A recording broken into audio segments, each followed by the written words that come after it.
Buku Borobudur Bukan Candi. Bagian 7.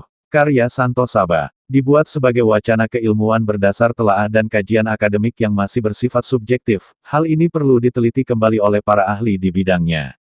Dalam upaya mengembalikan sejarah benar Indonesia. Indonesia Arya. By Santo Saba. Exploration dan Riset. Info lengkap. WhatsApp ke +62813 2132 9787.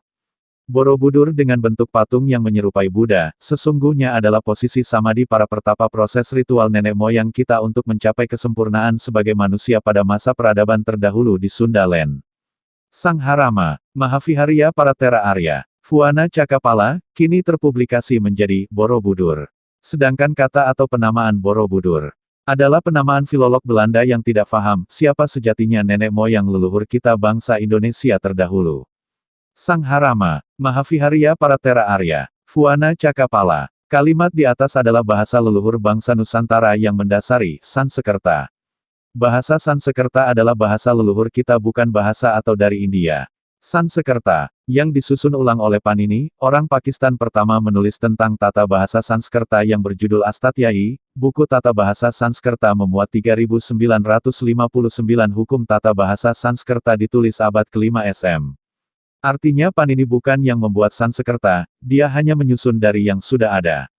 Sangharama adalah tempat belajar, pembelajaran, dharmik original, di masa terdahulu jauh sebelum abad 5 SM. Mahatupa, Maha atau Mahe adalah berarti besar atau agung. Tupa adalah awal dari literasi kata, stupa peziarah Tiongkok ke Nusantara menyebut kata ini dengan tope. Arya adalah kaum Cakya, saka leluhur bangsa Nusantara Indonesia maju terdahulu. Mahaviharya adalah tempat berlatih dan prosesi kontemplasi spiritual yang dibuat besar dan megah. Maha dan Viharya digabung menjadi Mahaviharya. Kata Vihara berawal dari kata ini. Paratera adalah orang-orang yang belajar atau sudah menjadi master pada ajaran dharmik original, disebut dengan Parateran. Fuana Cakapala adalah nama bangunannya. Literasi kata Fuana, Buana, 3 tahapan bentuk bangunan Fuana Cakapala adalah gambaran 3 alam kehidupan yang ada di dalam semesta ini, bukan kama, rupa, arupa datu versi India, sejatinya yaitu Trilaksana, disebut juga Bawanatraya. 1. Bawana langgeng, alam kekal. 2. Bawana drio, alam lahiriah. 3. Bawana triya, alam rohaniyah. Moksartam jagadita yaka iti dharma. Moksa. Kontemplasinya dengan laku, tapa atau topo, pengekangan diri untuk mencapai tingkat spiritual, brata, disiplin, tata cara dilakukan untuk bisa meningkatkan kualitas kemanusiaan. Ini bukan patung, Buddha, tapi beliau yang mulia Siddhartha Gautama mengikuti teknik kontemplasi, ini dari leluhur kita. Alam kelanggengan ialah alam suwung, yang tidak mempunyai purwa, dan wasana. Prosesi kontemplasi spiritual ini tampil pada patung arca orang posisi duduk bersilat topo broto. Kontemplasi spiritualnya, topo. 1. Toponing jasad. 2. Toponing hawa nafsu. 3. Toponing budi. 4. Toponing suksmo. 5. Toponing cahyo. 6. Toponing gesang. Samadhi, suwung, laku, yoga adalah kontemplasi spiritual asli Nusantara.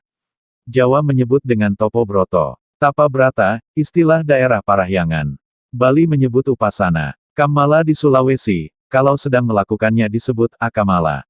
Tapo, batagak di Sefarnatvipa. Ada 12 kata, sefarga, bukan tertulis kata, janah, atau nirvana. Ini membuktikan bahasa dan ajaran yang mendasarinya adalah asli milik kita bangsa Nusantara Indonesia. Literasi teks kata, sefarga, sumber lontar, geguritan Bima Sefarga, difahami sebagai alam suci, persinggahan sementara bagi orang-orang yang berjiwa baik suargo, sefarga, sefarga loka. Sefarnatvipa, Indonesia, bukan India. Adalah tempat awal sumber falsafah utama, Dharma, Dhamma, yang mendasari lahir dan tumbuhnya ajaran di sana India.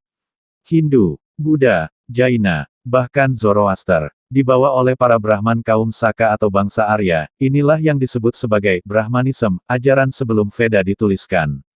Dan inilah tokoh-tokoh putra Indonesia terdahulu, Parateran, jauh sebelum lahirnya 2 ajaran di India pada abad 5 SM.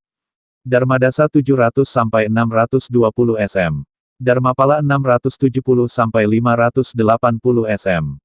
Sanjaya Belataputa 6 SM. Sariputra 568 sampai 484 SM. Svarnatvipa Dharmakirti 610 sm 520 sm. Kumarila Batai 618 sampai 540 sm. Adi Sankara 569 sampai 537 sm. Krijanayasa, Dapuntahiam 671 sampai 702 m.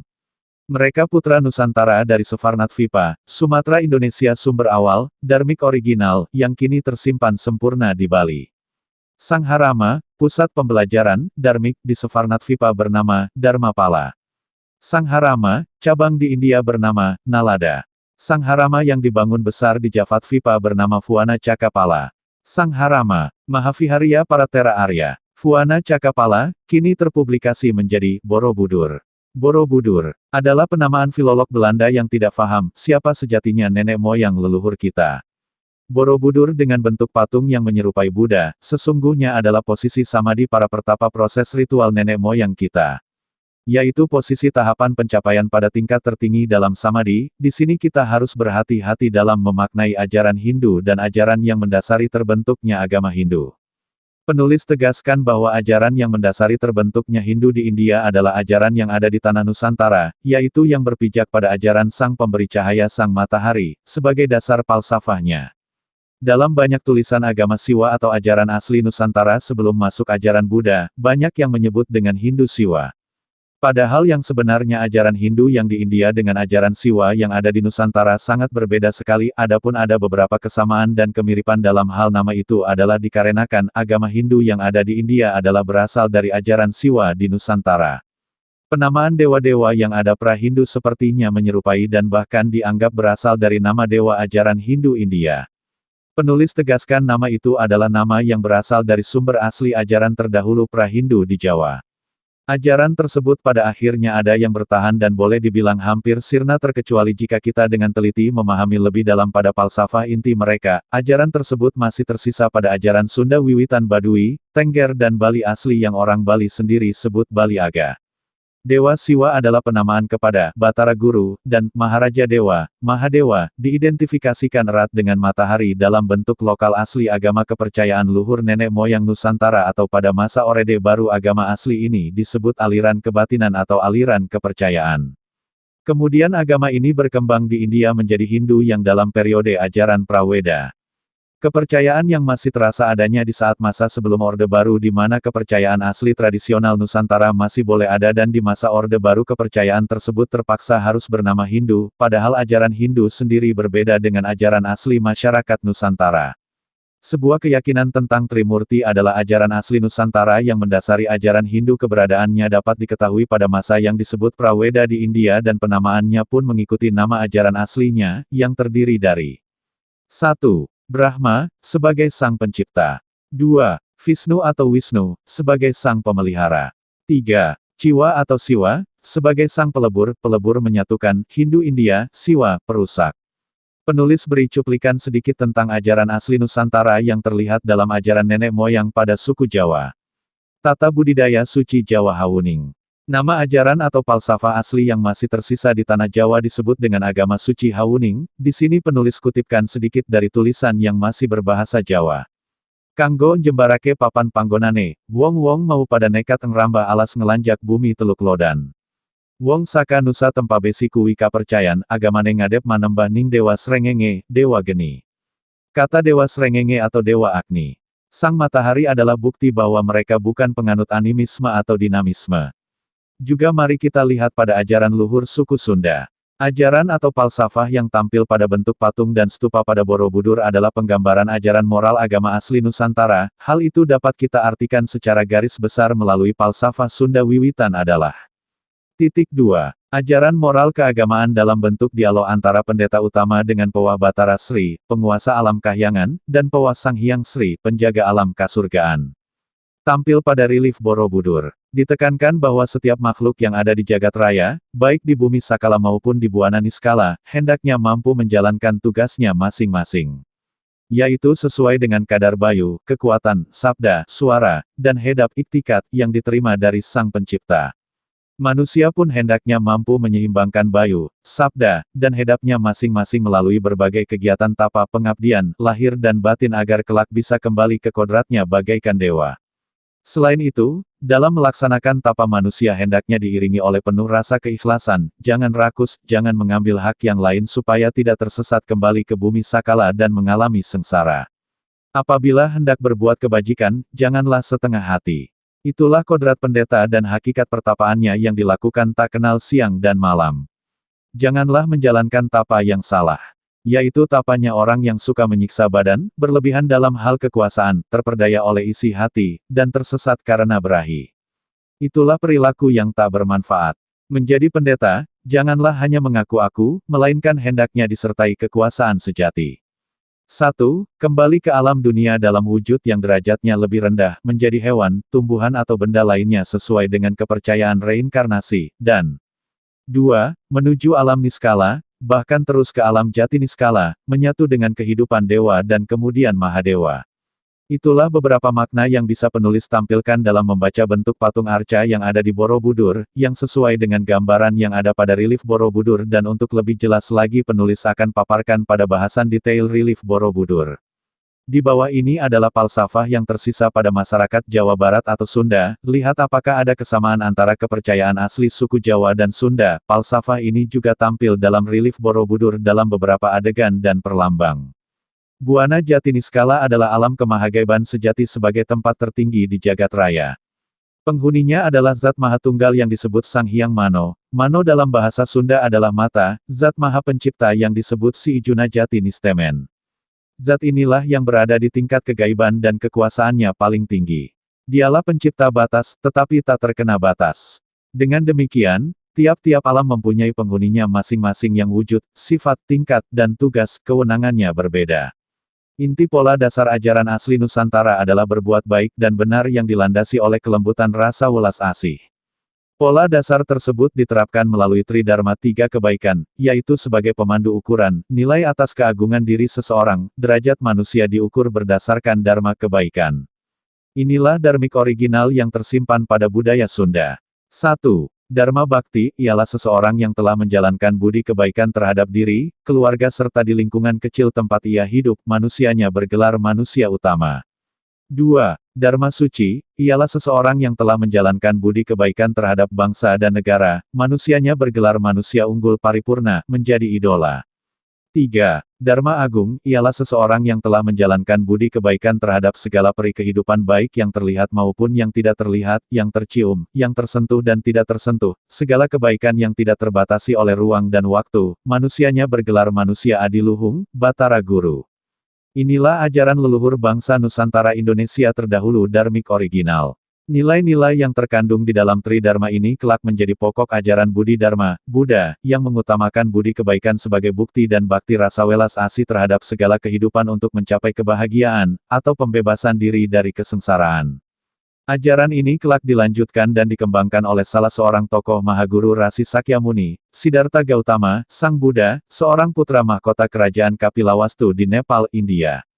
Jadi, patung arca berbentuk posisi orang duduk bersila di Borobudur adalah bukan patung tokoh Mahaguru Rasi Sakyamuni, Siddhartha Gautama. Ini adalah visualisasi Topobroto ajaran leluhur bangsa Nusantara Indonesia terdahulu. Pembentukan Tridharma ajaran asli Nusantara dilakukan melalui tahapan yang berbeda sesuai dengan tingkatan umurnya yaitu 4. Dharma rasa ialah mendidik diri untuk dapat memahami rasa kelembutan, di dalam segala hal, sehingga mampu menghadirkan keadaan ngarasa jeng rumasa, menyadari rasa dan memahami perasaan. Dengan demikian dalam diri seseorang kelak muncul sifat menghormati, menghargai, dan kepedulian terhadap sesama serta kemampuan merasakan yang dirasakan oleh orang lain, pihak lain. Hal ini merupakan pola dasar pembentukan sifat welas asih dan manusianya kelak disebut dewasa. 5. Dharma raga, adalah mendidik diri dalam bakti nyata, bukti, atau mempraktekkan sifat rasa di dalam hidup sehari-hari, bukan teori, sehingga kelak keberadaan, kehadiran diri dapat diterima dengan senang hati, bahagia oleh semua pihak dalam keadaan ngaraga jeng ngawaruga, menjelma dan menghadirkan. Hal ini merupakan pola dasar pembentukan perilaku manusia yang dilandasi oleh kesadaran rasa dan pikiran. Seseorang yang telah mencapai tingkatan ini disebut dewata. 6. Dharma Raja, adalah mendidik diri untuk menghadirkan jati diri sebagai manusia welas asih yang seutuhnya dalam segala perilaku kehidupan memberi tanpa diberi atau memberi tanpa menerima tidak ada pamrih. Tingkatan ini merupakan pencapaian derajat manusia paling terhormat yang patut dijadikan suri teladan bagi semua pihak serta layak disebut dijadikan pemimpin. Semua laku atau tata cara untuk mencapai seperti yang disebutkan di atas adalah dengan laku tapa yaitu prosesi ritual kontemplasi, berdiam diri dengan duduk bersila pada posisi sempurna. Kesimpulan bahwa candi yang saat ini bernama Borobudur sekali lagi adalah ajaran asli Nusantara, hal tersebut bisa kita lihat jelas dari arca sosok yang tengah melakukan tapa semadi, perhatikan di setiap bagian belakang dari kepala selalu tergambar matahari, posisi arca tersebut adalah posisi ritual untuk mencapai tingkatan yang tersebut di atas. Juga perhatikan dua sosok orang tua yang melayang di atas pertapa tersebut, mengapa sosok tersebut bisa melayang? Dalam bahasan di bawah tentang Borobudur kita akan temukan nanti, siapa sosok tersebut yang bisa melayang kaitan apa dengan Saba yang bisa memendekkan jarak dengan terbang melayang, juga tentang mukjizat yang diberikan kepada Sulaiman bisa menguasai angin. Ajaran asli Nusantara berlandaskan kepada sifat bijak bajik matahari yang menerangi dan membagikan cahaya terhadap segala makhluk di penjuru bumi tanpa pilih kasih dan tanpa membeda-bedakan. Matahari telah menjadi sumber utama yang mengawali kehidupan penuh sukacita, dan tanpa matahari segalanya hanyalah kegelapan. Oleh sebab itulah nenek moyang bangsa Nusantara asli adalah para penganut ajaran berkiblat kepada matahari, Sang Hyang Tunggal, sebagai simbol ketunggalan dan kemanunggalan yang ada di langit, dan ajaran asli agama Nusantara bisa saja adalah ajaran para nabi yang tidak termasuk dalam 25 nabi dan rasul. Ajaran yang berlandaskan pada sifat-sifat bijak matahari adalah peradaban tinggi pada zamannya yaitu zaman sebelum pulau-pulau Nusantara terpecah seperti saat ini di mana masih menyatunya Pulau Jawa Sumatera dan Kalimantan dengan sebutan Pulau Besar, Meru atau Sunda Land. Borobudur, monumen ini terdiri atas 6 teras berbentuk bujur sangkar yang di atasnya terdapat 3 pelataran melingkar, pada dindingnya dihiasi dengan 2672 panel relief dan aslinya terdapat 504 arca. Borobudur memiliki koleksi relief terlengkap dan terbanyak di dunia. Stupa utama terbesar terletak di tengah sekaligus memahkotai bangunan ini, dikelilingi oleh 3 barisan melingkar 72 stupa berlubang yang di dalamnya terdapat arca tengah duduk bersila dalam posisi teratai sempurna dengan sikap tangan memutar roda. Borobudur bentuk asal adalah 3 tingkatan dalam bentuk polos yang disebut punden berundak. Bentuk 3 tingkatan tersebut adalah simbolisasi dari makna ajaran asli Nusantara yaitu kekuasaan tertinggi berada pada Sang Hyang Kersa, yang Maha Kuasa, atau Nungersaken, yang menghendaki. Dia juga disebut sebagai Batara Tunggal Tuhan yang Maha Esa, Batara Jagat penguasa alam, dan Batara Sedaniskala yang gaib. Dia bersemayam di Buana Nyungcung. Semua dewa dengan penamaan, Brahma, Wisnu, Siwa, Indra, Yama, dan lain-lain, tunduk kepada Batara Sedaniskala. Ada 3 macam alam dalam kepercayaan asli Nusantara seperti disebutkan dalam pantun mengenai mitologi orang Kanekes. 1. Buana Nyungcung, tempat bersemayam Sang Hyang Kersa, yang letaknya paling atas candi. 2. Buana Panca Tengah, tempat berdiam manusia dan makhluk lainnya, letaknya di tengah candi. 3. Buana Larang, neraka, letaknya paling bawah candi. Antara Buana Nyungcung dan Buana Panca Tengah terdapat 18 lapis alam yang tersusun dari atas ke bawah. Lapisan teratas bernama Bumi Suci Alam Padang atau bernama Alam Kahyangan atau Mandala Hyang. Lapisan alam kedua tertinggi itu merupakan alam tempat tinggal Nyi Pohaci Sang Hyang Asri dan Sunan Ambu. Sang Hyang Kersa menurunkan 7 batara di Sasaka Pusaka Buana. Salah satu dari 7 batara itu adalah Batara Cikal. Pengertian menurunkan batara ini bukan melahirkan tetapi mengadakan atau menciptakan.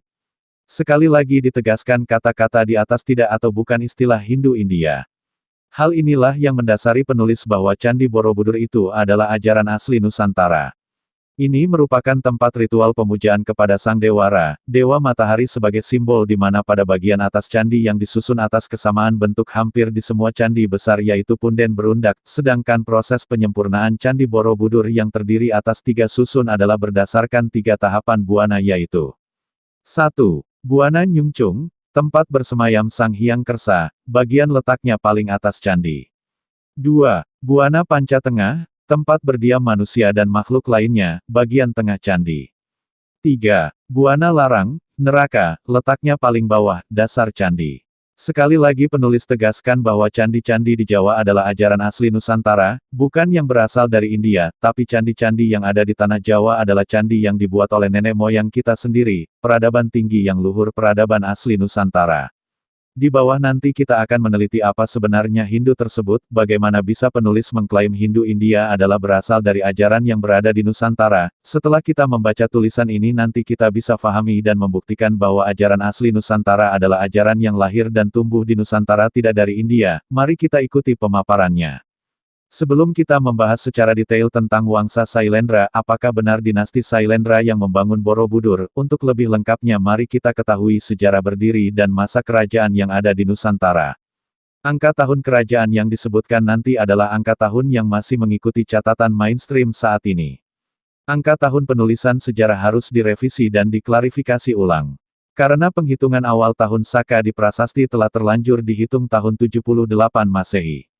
Hal ini yang menyebabkan hilangnya catatan sejarah bangsa Indonesia sebelum tahun 78 Masehi. A. Salakanegara 132 M 362 M. B. Kutai, abad ke-4 M. C. Tarumanagara, 358 M 669 M. D. Kendan 536 M 612 M.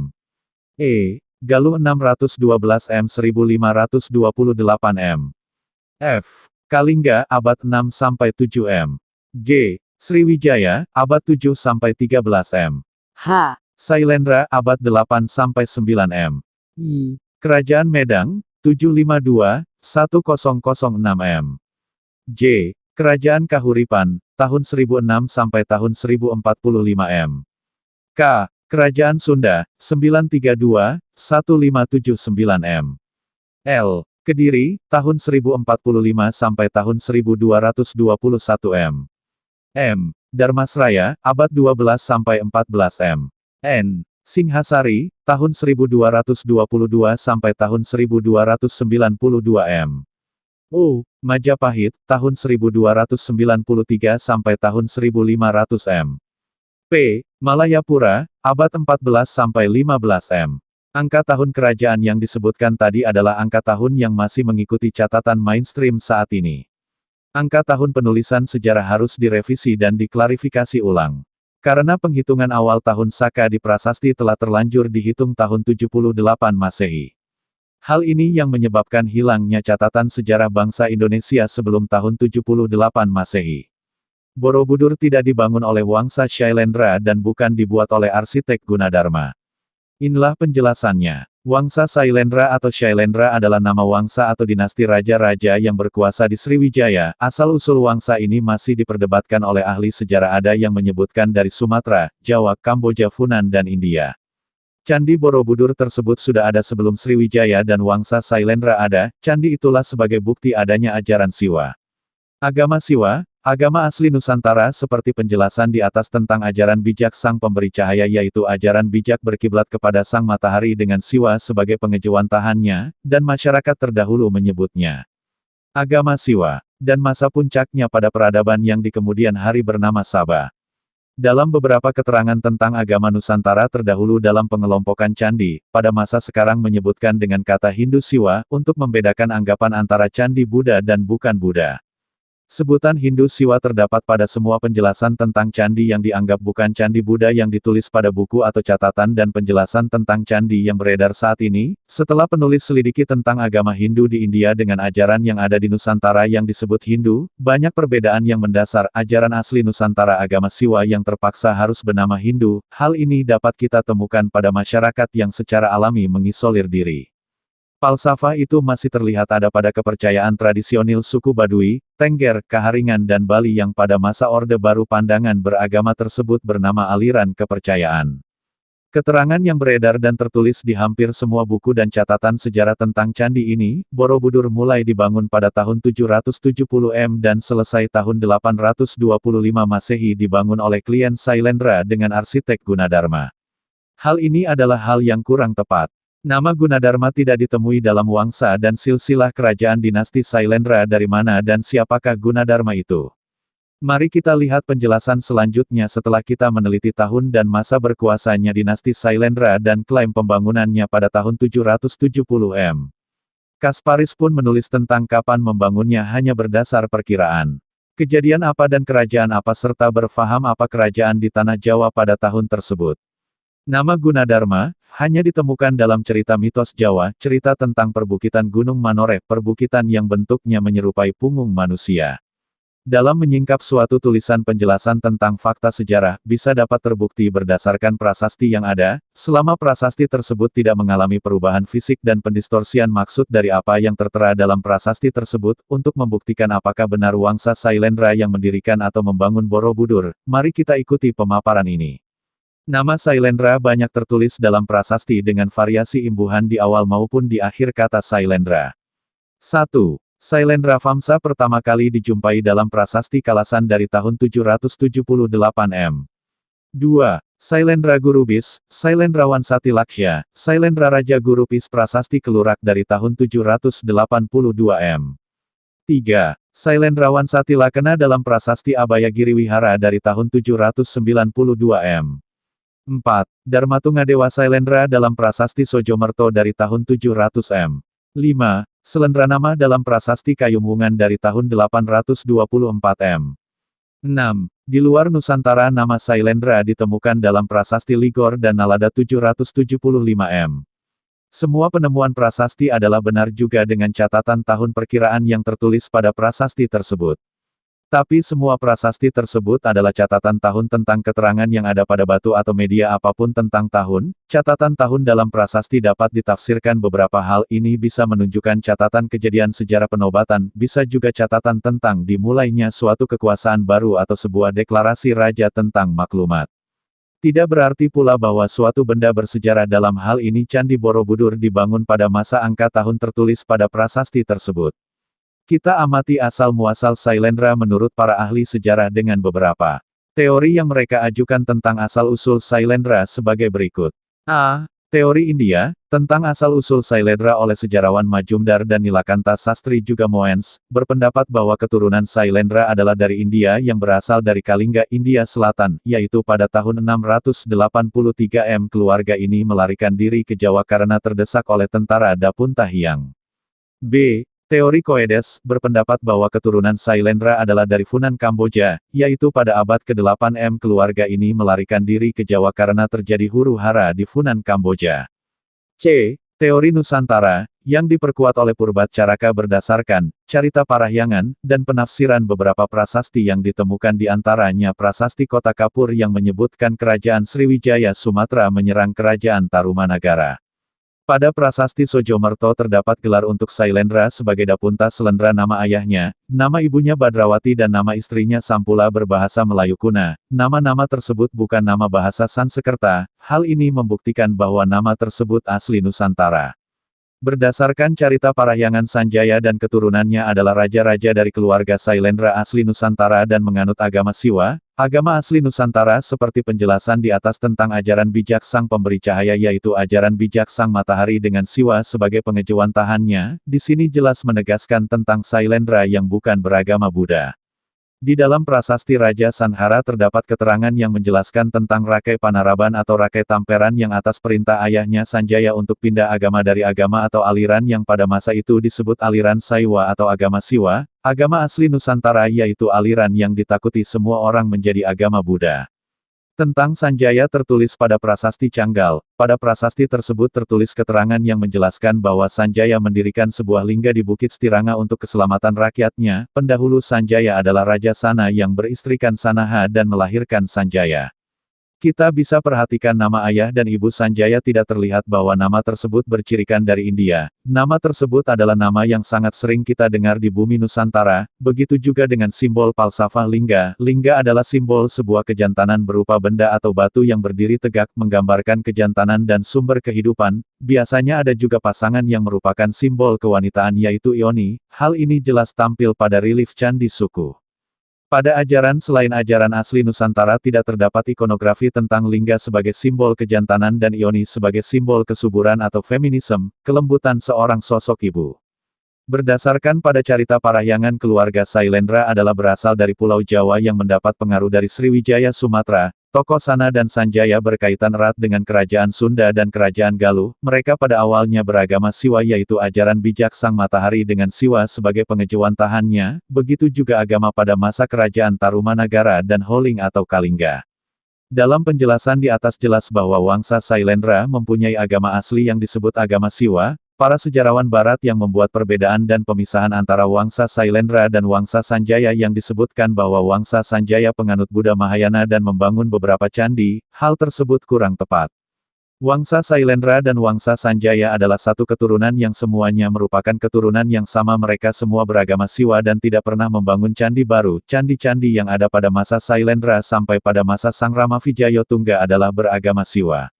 Dan Candi Borobudur sudah ada sebelum kerajaan dinasti Sailendra ada. Daftar Raja-Raja Sriwijaya yang disebut Wangsa Sailendra serta lokasi kerajaannya. 1. Dapuntahiang, Palembang 671-702 m. 2. Sri Indarwan, Palembang 702-728 m. 3. Rudra Wikraman, Palembang 728-775 m. Ketiga di atas masih menyebut lokasi Palembang ini harus diklarifikasi ulang. Begitupun dengan catatan sejarah yang menulis Palembang adalah pusat Buddhis terdahulu. 4. Sri Maharaja, dianggap masa peralihan Wangsa Sailendra 775. 5. Daranindra, Jawa 778-782 m. 6. Samaragrawira, Jawa 782-792 m. 7. Samaratungga, Jawa 792-840 m. 8. Balaputra Dewa, Suwarnadwipa 860 m. 9. Sri Udayaditya Warmadewa, Suwarnadwipa 960-988 m. 10. Sri Chudamani Warmadewa, Suwarnadwipa 988-1008 m. 11. Sri Mara Wijayotunggawarman, Suwarnadwipa tahun 1008 sampai tahun 1017 m. 12. Sang Rama Vijayotunggawarman, Kadaram, Kedah tahun 1017 sampai tahun 1030 m. 13. Sri Dewa Kadaram, Kedah 1028 m. 14. Rajendra Kola Pertama, tahun 1012 sampai tahun 1044 m. 15. Kulotunga Kola Pertama, 1070-1120 m. 16. Trailokya Raja, Mauli 1183 m. Anggapan selama ini tentang peninggalan Wangsa Sailendra berada di dataran Kedu Jawa Tengah. Perlu diketahui dataran Kedu adalah dataran yang banyak terdapat candi. Belum tentu benar jika candi tersebut sebagai candi Buddha bisa kita ketahui setelah penjelasan di bawah ini, yaitu pada nama Raja Wangsa Sailendra yang berada di Tanah Jawa. Apakah benar Raja ini membangun Borobudur? 1. Daranindra, Jawa 778-782 m. 2. Samaragrawira, Jawa 782-792 m. 3. Samaratungga, Jawa 792-840 m. 1. Daranindra, Jawa 778-782 m.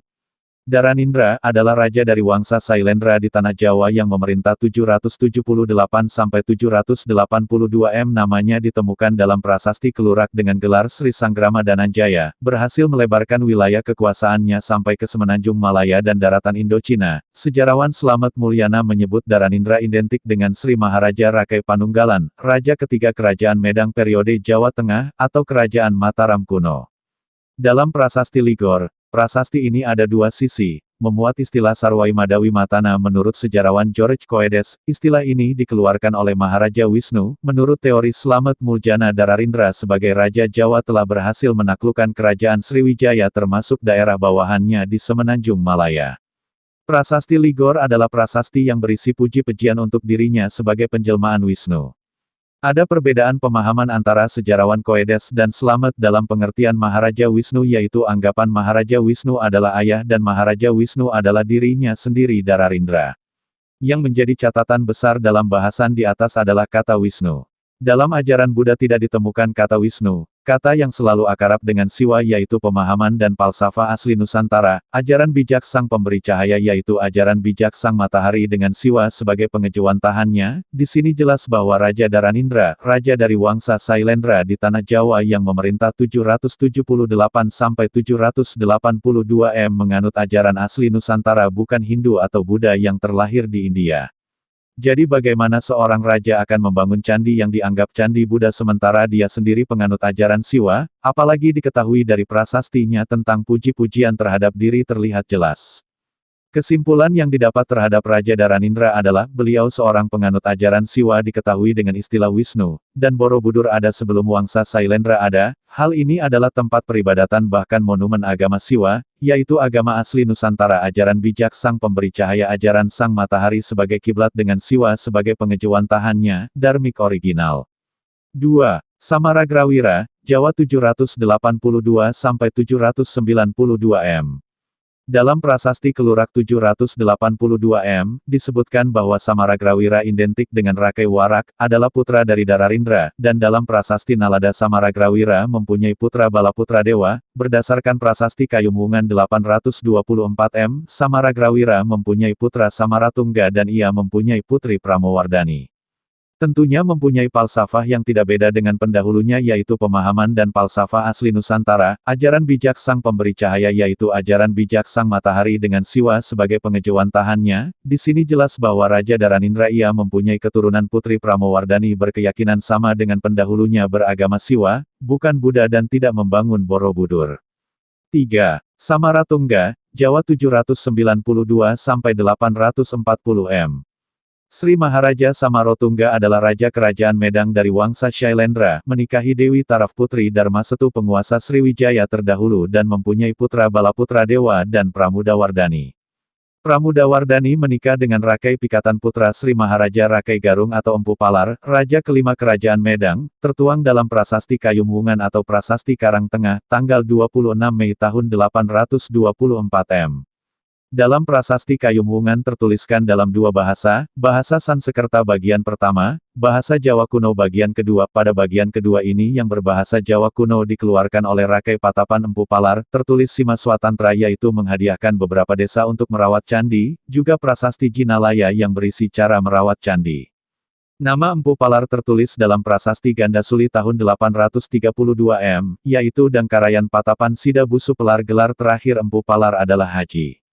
Untuk mengungkap tentang Candi Borobudur dan candi lainnya kita dapat fahami dari beberapa prasasti, adapun tentang prasasti yang ada dan tertulis tentang tahunnya tidak berarti sebuah candi dibangun pada tahun tersebut, walaupun pada prasasti tersebut tertulis kata dengan apa yang difahami dan diduga sebagai nama sebuah candi. Untuk tulisan dan aksara serta bahasa pada prasasti kita dapat mengetahui masa ditulisnya juga, sebuah pengkabaran tentang sesuatu yang tertera di prasasti tersebut, berkenaan dengan candi dan prasasti kita bisa amati dari penulisannya serta bahasa. Pemahaman banyak sejarawan terdahulu terdapat bias dan kabur dalam mengartikan antara kata merawat dan membangun pada tulisan yang terdapat di prasasti, di sini penulis coba menafsirkannya yaitu 1. Prasasti Canggal juga disebut Prasasti Sanjaya atau Prasasti Gunung Wukir, yang ditemukan di halaman Candi Gunung Wukir di Desa Kadiluwih, Kecamatan Salam, Magelang, Jawa Tengah. Prasasti berbentuk candra sengkala tertulis angka 654 Saka atau 732 Masehi, ditulis pada stela batu menggunakan aksara Palawa dan bahasa Sansekerta. Prasasti ini dipandang sebagai pernyataan diri Raja Sanjaya pada tahun 732 m, sebagai penguasa universal dari Kerajaan Mataram kuno. Prasasti ini menceritakan tentang lingga atau lambang Siwa di desa Kunjarakunja, tertulis pula tentang raja awal yaitu Sana, kemudian digantikan oleh Sanjaya anak Sanaha saudara perempuan Sana. Terjemahan bebas prasasti sebagai berikut. Bait 1, Pembangunan lingga oleh Raja Sanjaya di atas gunung. Bait 2-6, Pujaan terhadap Dewa Siwa, Dewa Brahma, dan Dewa Wisnu.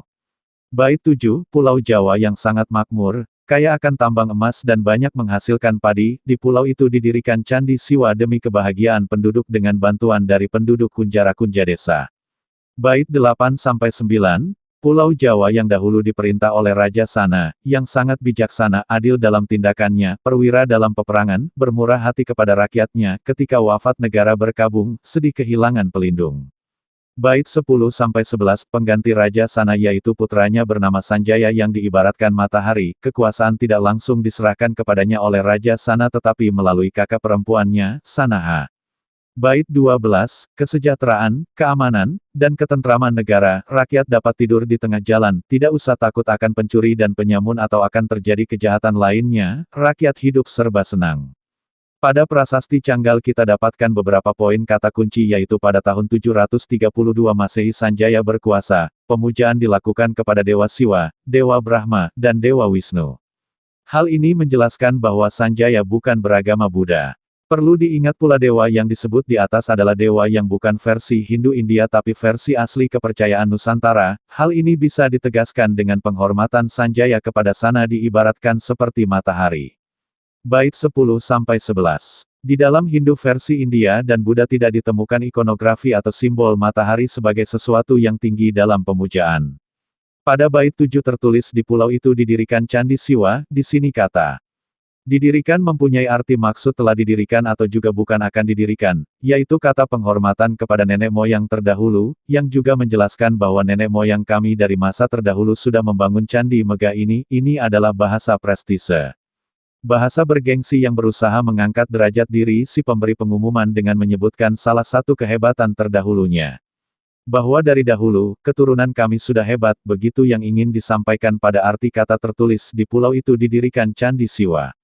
Sedangkan pada bait 1, pembangunan lingga oleh Raja Sanjaya di atas gunung. Di sini Sanjaya menjelaskan bahwa ia menandai candi yang sudah ada dengan membuat tanda sebuah batu lingga. Lingga adalah batu tegak yang mempunyai arti simbol maskulinitas atau kejantanan bagi seorang pria. Jadi kesimpulan yang kita dapat melalui prasasti Canggal adalah pengumuman Sanjaya bahwa ia adalah penguasa universal di kerajaan Mataram dengan memproklamirkan dan menandainya melalui pendirian tanda berupa batu lingga pada sebuah candi. Yang bermaksud juga sebagai isyarat bahwa kemakmuran dan kebesarannya telah ada pada peradaban besar nenek moyang terdahulu di tanah Jawa.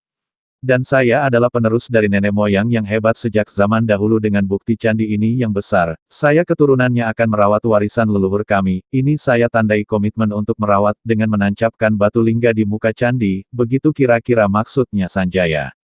2. Prasasti Kayumwungan atau Prasasti Karangtengah, tanggal 26 Mei tahun 824 M. Prasasti Kayumwungan adalah sebuah prasasti pada 5 buah penggalan batu yang ditemukan di Dusun Karangtengah, Kabupaten Temanggung, Jawa Tengah. Prasasti ini ditulis dengan aksara Jawa Kuna dengan mempergunakan 2 bahasa. Baris pertama sampai 24 dalam bahasa Sansekerta, tertulis Samaratungga dengan anaknya Pramodawardhani, sebagai raja dan putranya. Kita bisa menafsirkan dari 2 maksud dalam tulisan prasasti tersebut yaitu pada tulisan yang berbahasa Sansekerta, bahasa asing bagi masyarakat Jawa, menerangkan tentang raja dan putrinya, dengan bahasa Sansekerta yaitu bahasa pengumuman kepada asing atau bahasa dunia, juga sebagai bahasa yang dianggap bergengsi pada masa itu, pada masa sekarang bisa disebut bahasa Inggris. Baris kalimat yang berbahasa Jawa Kuna, menyebutkan bahwa pada 10 Krena Paksa bulan Jayesta tahun 746 Saka atau 824 Masehi, Rakai Patapan Pupalar meresmikan tanah sawah di desa Kayumwungan menjadi tanah sima atau tanah perdikan daerah bebas pajak. Tertulis juga kalimat Jinalaya, Wenuwana dan tersirat pengertian suatu tempat untuk menempatkan abu jenazah, Raja Indra. Pada baris tersebut tertulis juga kalimat Jinalaya, Wenuwana. Mengapa pada bagian ini ditulis dengan bahasa Jawa atau bahasa lokal, karena ini diperuntukkan untuk orang lokal yang akan merawat. Jadi, pengertian Jinalaya condong kepada tata cara merawat tidak membangun, karena jika ditafsirkan membangun apa gunanya diumumkan kepada halayak umum jika baru rencana apalagi dalam bahasa Sansekerta, kata Wenuwana atau hutan bambu adalah menjelaskan posisi atau tempat candi yang sudah ada. Raja Indra adalah sebutan dengan bahasa penghormatan untuk para raja yang akan wafat dan abunya ditempatkan di candi. Kata Indra mempunyai pengertian cahaya, yaitu personifikasi manusia yang melaksanakan pengabdian dan perlambang wakil dari sang pemberi cahaya, yaitu sang matahari. Inti dari isi prasasti Kayumwungan adalah deklarasi perawatan Kamulan Bumi Sambara oleh Empu Palar atau Samaratungga kepada Pramodawardhani, dengan menetapkan Sima Swatantra yaitu menghadiahkan beberapa desa untuk merawat Kamulan Bumi Sambara. Empu Palar atau Samaratungga juga menetapkan Jinalaya. Jinalaya adalah sebutan untuk prosesi atau tata cara merawat candi. Bahasa sekarang adalah SOP untuk maintenance candi, Standard of Procedure perawatan candi. 3. Prasasti Tri Tepusan, prasasti dari masa kerajaan Mataram kuno tahun 842 M menyebut tokoh Sri Kahulunan yang telah menetapkan beberapa desa sebagai daerah untuk merawat tempat suci Kamulan I Bumi Sambara. Nama asli Borobudur adalah Buana Sakapala. 4. Prasasti Sivagra, prasasti yang bertuliskan angka 778 Saka atau 856 Masehi, dikeluarkan oleh Dyah Lokapala setelah berakhirnya pemerintahan Rakai Pikatan. Prasasti ini menyebutkan deskripsi kelompok Candi Agung yang dipersembahkan untuk Dewa Siwa. Prasasti Sivagra prasasti ini menjelaskan pada kita bahwa yang dimaksud kelompok Candi Agung adalah candi-candi yang berada di sekitar Candi Prambanan, jadi jelas bahwa candi-candi tersebut diperuntukkan untuk Dewa Siwa, adalah candi asli Nusantara.